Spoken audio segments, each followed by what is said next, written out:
रही आगे बढ़ते हैं, अब हम आपको लिए चलते हैं उन्नाव कांड। आपको याद होगा, जहां के पूर्व विधायक कुलदीप सेंगर को अदालत ने नाबालिग लड़की से अपहरण, बलात्कार और फिर हत्या का दोषी ठहराया। वो बीजेपी का एमएलए था, जिसको पार्टी ने बाद में बाहर का रास्ता दिखा दिया। लेकिन इस बार जिला पंचायत के चुनाव में बीजेपी ने उसकी पत्नी संगीता सेंगर को टिकट दिया है। और आखिर ऐसी क्या मजबूरी हो सकती है कि रेप हत्या के दोषी की पत्नी को टिकट दिया जाए? अगर राजनीतिक हालात को खंगाला जाए तो उन्नाव में कुलदीप सेंगर का अच्छा खासा दबदबा बताया जाता है। सेंगर भले जेल में है, लेकिन बीजेपी के कई नेताओं से उसके बहुत अच्छे रिश्ते हैं।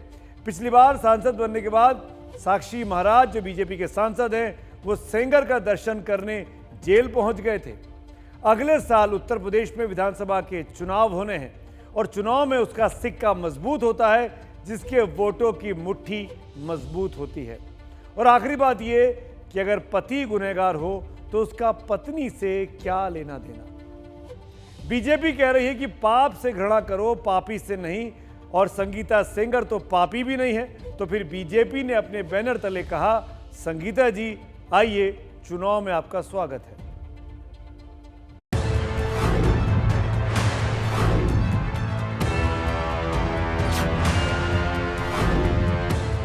बलात्कार और हत्या का गुनहगार ये शख्स है कुलदीप सेंगर। कभी बीजेपी के टिकट पर माननीय विधायक बना था, लेकिन बलात्कार और हत्या का संगीन आरोप लगा तो नाना करते हुए पार्टी ने बाहर का रास्ता दिखा दिया था। लेकिन वो कहावत है ना कि गुड़ खाएं, गुलगुले से परहेज करें, तो बीजेपी ने सेंगर की पत्नी को जिला पंचायत की सदस्यता के लिए टिकट दे दिया। अब घमासान मच गया है। एक ऐसे व्यक्ति को उनके परिवार के किसी सदस्य को टिकट दे देना, मैं मानती हूँ कि पूरी तरह से ये गलत है। और ये एक बहुत बड़ा प्रश्न चिन्ह है भारतीय जनता पार्टी के असली चेहरे और उनकी नीयत पे।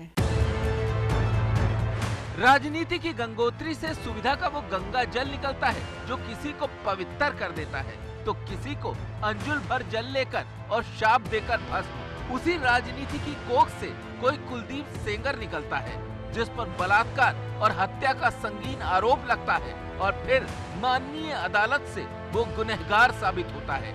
उनकी पत्नी और बीजेपी उम्मीदवार की कहानी जानने से पहले कुलदीप सेंगर का इतिहास जान लीजिए, जो कभी बीजेपी का दीप जलाते थे।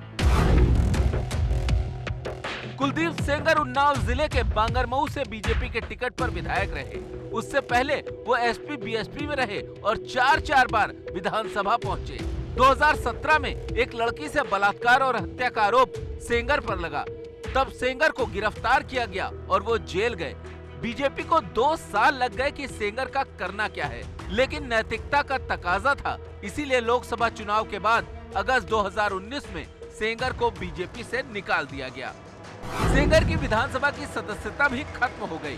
पिछले साल अदालत ने सेंगर को अपहरण और बलात्कार के मामले में दोषी ठहराया और उम्र कैद की सजा सुनाई। बाद में बलात्कार पीड़िता के पिता की भी पुलिस कस्टडी में मौत का गुनाह सेंगर के सिर गया। इस मामले में भी अदालत ने सेंगर समेत सभी दोषियों को 10 साल की सजा सुनाई। अदालत ने यहाँ तक कहा था कि गुनहगार अपनी स्वाभाविक उम्र की आखिरी सांस तक सलाखों के पीछे रहेगा।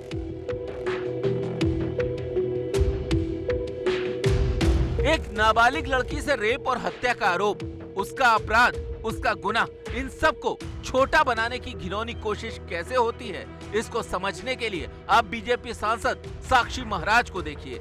साक्षी महाराज पिछला लोकसभा चुनाव जीतने के बाद सेंगर से मिलने जेल पहुंचे थे कि प्रभु आप नहीं होते तो हम संसद की शोभा कैसे बढ़ाते।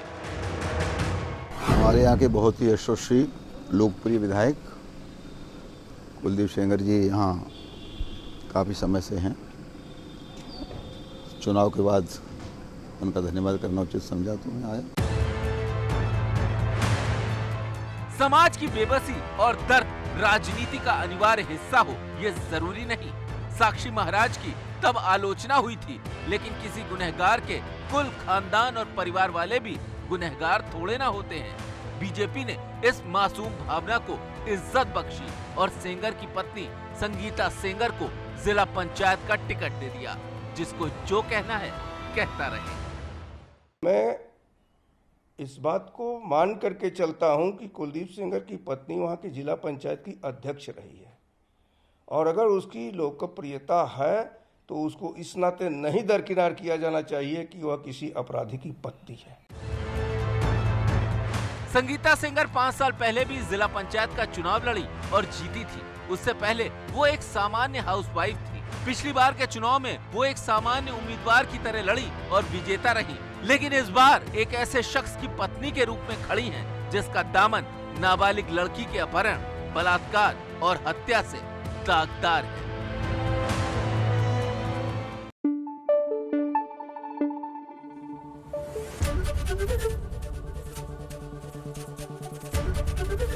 एबीपी न्यूज आपको रखे आगे।